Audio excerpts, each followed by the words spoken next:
अस्सलाम वालेकुम गाइस। जैसा कि आप जानते हैं कि हमने कॉन्सेप्ट बिल्डर का एक प्लेटफॉर्म चूज़ किया है आप लोगों के लिए, जिससे हम आपको डेली बेसिस पर न्यू से न्यू चीज़ें प्रोवाइड करेंगे। आज हमने ये सोचा है कि साइकोलॉजी 4 और 5 के एग्ज़ाम्स हो रहे हैं और बहुत से लोगों को बहुत सी मुश्किलात का सामना करना पड़ रहा है। उनके लिए हमने जो है मेन पॉइंट्स और जो सबसे important points, short question, MCQs और लॉन्ग के रिलेटेड हैं, वो हमने जो है एक्सट्रैक्ट किए हैं डिफरेंट चैप्टर्स से, नेट से, मतलब डिफरेंट सोर्सेज से जो है हमने लेके उनको एक जगह इकट्ठा किया है। और वो ही जो है ना समरी है, और आप समझ लें कि जो मेन चीज़ें हैं ना तमाम चैप्टर्स की 23 टू 28 लेक्चर्स तक ये हमने किए हैं। आप इनको देखें अच्छे से, अगर तो आपको समझ आती है देन आप कमेंट्स में बताएं कि हाँ जी हमें समझ आ रही है, इन चीज़ों ने हमें फ़ायदा दिया है। देन हम आगे जो है ना 28 से ऑनवर्ड, 29 से ऑनवर्ड प्रोसीड करेंगे। चलें टाइम वेस्ट किए बगैर हम स्टार्ट करते हैं। सबसे पहले Rogers person centred approach. Rogers ने जो है एक ऐसी अप्रोच ली जिसमें उसने एक पर्सन को मतलब एज ए सेंटर पॉइंट लिया है कि उसने सबसे पहले बताया है पर्सनैलिटी डिसऑर्गेनाइजेशन एंड साइकोपैथोलॉजी। ये हमने 22-21 में मतलब पढ़ा है, लेकिन मैं जो है ना फाइनल टर्म्स के रिलेटेड बता रहा हूँ चीज़ें। इसलिए सबसे पहली चीज़ है इसमें, ये जो 23 लेक्चर है इसमें है पर्सनैलिटी डिसऑर्गेनाइजेशन एंड साइकोपैथोलॉजी। इसका जो सबसे पहली चीज़ है वो है साइकोपैथोलॉजी या डिसऑर्गेनाइजेशन होता क्या है। ये बेसिकली एक स्टेट ऑफ माइंड है जिसमें इंसान जो है मेंटल डिसऑर्डर की मतलब एक हालत आ जाती है, एबनॉर्मेलिटी आप कह सकते हैं, ठीक है। तो ऐसी हालत में अगर बंदा कोई ऐसी हालत में आ जाता है तो उसको जो है ना ये जो रोजर्स की थेरेपी है इसके थ्रू हम जो है उसको सेट कर सकते हैं, उसका इलाज कर सकते हैं। वो हम आगे पढ़ेंगे कि कैसे। अभी उसके बाद रोजर्स ने एक बुक लिखी 1951 में, ये आपको एक मिनट में बताता हूँ। 1951 में ये उसने बताया है कि 1951 में Rogers book client centred therapy, ये जो है एमसीक्यूज़ के हवाले से इम्पोर्टेंट है। इससे नीचे उसने बताया है कि पहले इसका नाम था क्लाइंट सेंटर्ड थेरेपी, ये उसके बाद इन्होंने इसको जो नाम दिया है वो दिया है पर्सन सेंटर्ड अप्रोच। क्योंकि जब एक क्लाइंट था वो हमारे पास सेंटर्ड थेरेपिस्ट के साथ पास जाता था तो उसे फील होता था कि आया कि वो एक मरीज़ है, क्लाइंट के तौर पर है। लेकिन जब हम एज ए पर्सन उसे लेंगे, एज ए इंडिविजुअल लेंगे, एज ए ह्यूमन लेंगे, तो उसको फील नहीं होगा। तो इसलिए 1977 में रोजर्स ने इसको नाम दे दिया था पर्सन सेंटर्ड अप्रोच का। उसके बाद उसने कहा है कि थेरेपी के लिए कुछ चीज़ें जो कंडीशंस होती हैं वो ज़रूरी हैं। उनमें सबसे पहले ये मैंने कुछ चीज़ें लिख दी हैं, साइकिक कॉन्टैक्ट, इनकॉन्ग्रुएंस, ये चीज़ें आपने देख लेनी है। उसके बाद अगर कहता है कि थेरेपी हो रही है तो उसमें ये होगा कि आपको कैसे पता चलेगा कि थेरेपी जो है एक राइट डायरेक्शन में जा रही है कि नहीं जा रही। उसके लिए भी मैंने कुछ पॉइंट्स एक्सट्रैक्ट किए हैं, तो ये भी आप देख लें कि मतलब वो क्लाइंट फ्रीडम फील करेगा, एक अच्छा इन्वायरमेंट मिलेगा उसको, व्हाट्सएवर जो भी है। उसके बाद एक चीज़ है जी, स्किनर एंड रोजर्स डेबेट। इनके दरमियान एक डेबेट हुआ था, बहस व मुबाहिसा, ठीक है। ये किसके रिलेटेड था, ये स्किनर ने क्या अप्रोच की और रोजर्स ने। स्किनर जो थे वो थे जी इनके अगेंस्ट थे, वो कहते थे कि जो कुछ भी होता है स्टिमुलस और रिस्पांस की बेस पे होता है। लेकिन रोजर्स क्या कहते थे, मैक्सिमम चीज़ें जो होती हैं वो इनेट बिहेवियर्स, इनेट थिंग्स होती हैं, इनेट की वजह से होती हैं, ठीक हो गया। उसके बाद लास्ट चीज़ ये है कि इस अप्रोच को हम जो है किस जगह पर अप्लाई कर सकते हैं, इसके यूजेस क्या हैं। तो दिस थ्योरी या his theory can be applied to education, marriage and family. उसके बाद उसके बाद जो नेक्स्ट चीज़ है हमारे पास, जो नेक्स्ट लेक्चर है 23 इधर ख़त्म हो जाता है। उसके बाद हमने जो स्टार्ट करना है वो है कैलेज कोग्निटिव थ्योरी। कैले ने जो अपनी थ्योरी दी थी उनका जो मेन चीज़ थी वो थी internal frame of reference and construct. Internal frame of reference और कॉन्स्ट्रक्ट, ये दो चीज़ें लेकर वो आगे उन्होंने प्रोसीड किया था। कॉन्स्ट्रक्ट क्या होता है, it is basically a set of belief from the past experience. कोई भी बंदा अपने पास्ट एक्सपीरियंस से एक अपना बिलीव बना लेता है, अपना यकीन बना लेता है, कुछ अपने पास एक बुक टाइप बना लेता है कि भाई आया कि मुझे अगर कल को कोई भी मसला पेश आता है तो मैं उस बुक में से अपनी चीज़ें उठाकर, पॉइंट्स उठाकर मैं उस मसले को हल करने की कोशिश करूँगा। इसमें सबसे पहले आ जाता है कॉग्निटिव थ्योरी ऑफ पर्सनैलिटी। इसका मैंने बता दिया है, ये आप पढ़ लें काइंडली। उसके बाद आगे आ जाता है psychology of personal construct. Personal construct में 3 चीज़ें आ जाती हैं: interpret, anticipate and control the personal world of experience. ये भी आप देख लेंगे, मैंने मेन पॉइंट लिख दिए हैं।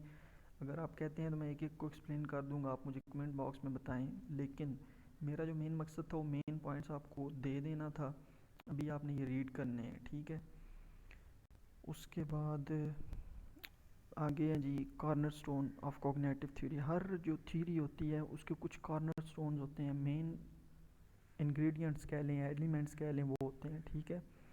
उन इंग्रेडिएंट्स में सबसे पहले है constructive alternativism, people as a scientist, personal construct theory. People as a scientist और ये कंस्ट्रक्टिव अल्टरनेटिज्म जो है, ये दोनों एग्जाम में आ रहे हैं, और ये दोनों की जो डेफिनेशन है ये मैंने जो है रिसर्च करके इंटरनेट से तो आपके लिए लिखी है, काइंडली ये भी पढ़ लें। उसके बाद कहता है जी कि टाइप्स ऑफ कंस्ट्रक्ट में एक होती है प्रीम्प्ट, एक चीज़ होती है। अच्छा, कंस्ट्रक्ट जो होते हैं वो 2 तरह के होते हैं, 2 टाइप्स ऑफ 2 टाइप्स के होते हैं। एक तो होता है कि भाई कंस्ट्रक्ट कोई बंदा है वो देखे कि भाई उसको मसला क्या पेश आया है और वो अपनी बिलीफ बुक में से उस मसले का हल निकाले। और एक बंदा जो होता है वो रिजिड टाइप बंदा होता है, जो कि किसी एक फैसले पर डट जाए तो डट जाए, चाहे आया कि गलत भी होना है तो वो उस पर डटा रहेगा। तो इसी को जो है ना प्रीम्प्ट कहते हैं। अच्छा, ये हमारा लेसन नंबर 24 भी हो गया, एंड इधर हम 24 को करते हैं एंड आगे स्टार्ट करते हैं 25 को। 25 जो है ना, ये भी कैलेस कोग्नेटिव, ये 24 का ही आगे कंटिन्यू है। इसमें उसने एक्सप्लेन किया है क्रॉलरी को। क्रॉलरी क्या है जी, ये मैंने भी बता दी है, डेफिनेशन लिख दी है। उसके बाद जो इम्पोर्टेंट क्रॉलरी थी एग्ज़ाम्स के हवाले से जो प्रीवियस क्विजेज़ में आई हैं वो भी मैंने बता दी हैं एक एक पॉइंट में, ताकि आपको ईजी हो, आसानी हो याद करने में। उसके बाद है चैनलाइजिंग प्रोसेस।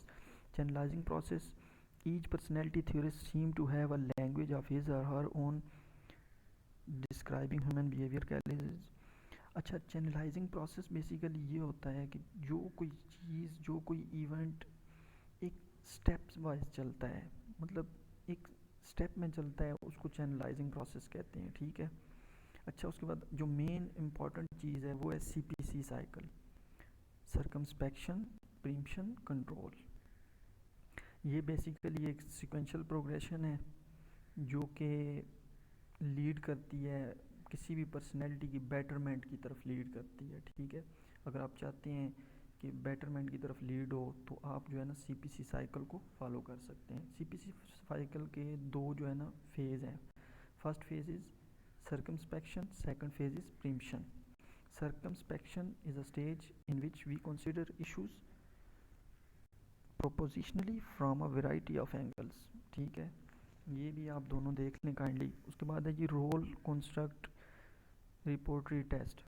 ये मैंने लिख दिया है कि ये must read from hand outs, और आपने ये इसको फॉलो भी करना है, must read from hand outs.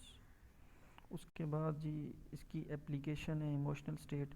ये मेन चीज़ें जो है ना मैंने आपके सामने रख दी हैं। फिक्स्ड रोल थेरेपी, ये भी आप पढ़ लें। फिक्स्ड रोल थेरेपी में जो मेन 2 पॉइंट्स हैं ये आपके सामने ये हो गए, ठीक हो गया। उसके बाद जॉर्डन ऑलपोर्ट, इन्होंने जो है बेसिक जो चीज़ ली है वो ली है trait.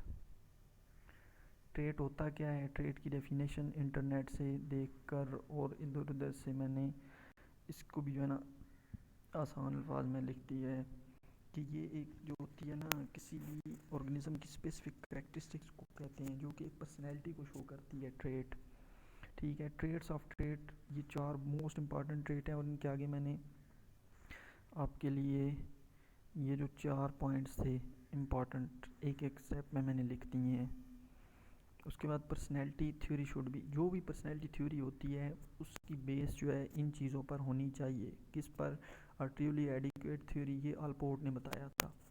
Organism as well stocked, well stocked का मतलब है कि अगर कोई थ्योरी आप ले रहे हैं, कोई बंदा ले रहे हैं पर्सनैलिटी के तौर पर, तो उसके पास वेल नॉलेज होना चाहिए, वेल स्टॉक्ड होना चाहिए, मोटिवेटेड होना चाहिए।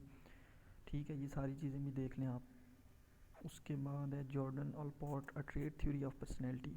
उसके बाद आगे जो है इसकी ट्रेट थ्योरी में जो इम्पोर्टेंट चीज़ें हैं एग्ज़ाम्स के रिलेटेड, वो हैं cardinal traits, central traits, secondary traits, common versus individual traits. Cardinal वो जो डोमिनेंट्स होती हैं, सेंट्रल वो जो समटाइम्स सामने आती हैं लेकिन मतलब इम्पोर्टेंस इनकी भी होती है, सेंट्रल ट्रेड्स की भी।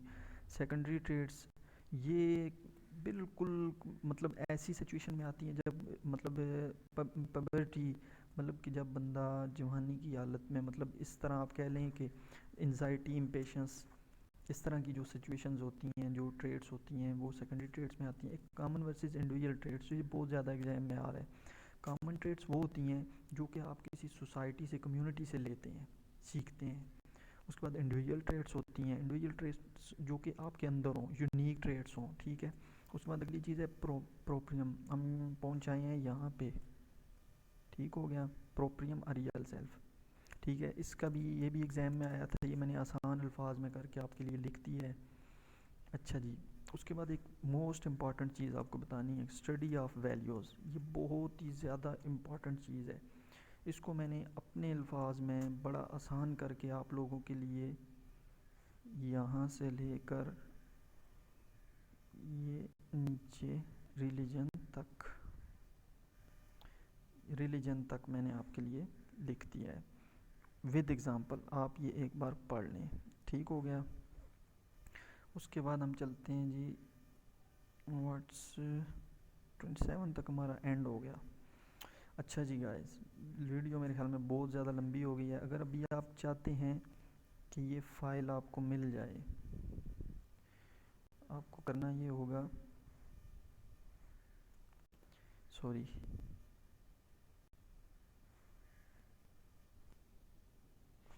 अच्छा जी, सॉरी फॉर डिस्टर्बेंस। मैं आपको ये बता रहा था कि अगर आपको ये नोट्स चाहिए तो ये मैंने लास्ट पे अपना व्हाट्सएप नंबर दे दिया है, काइंडली आप मुझे बता दें, मैं आपको सेंड कर दूँगा। ठीक हो गया।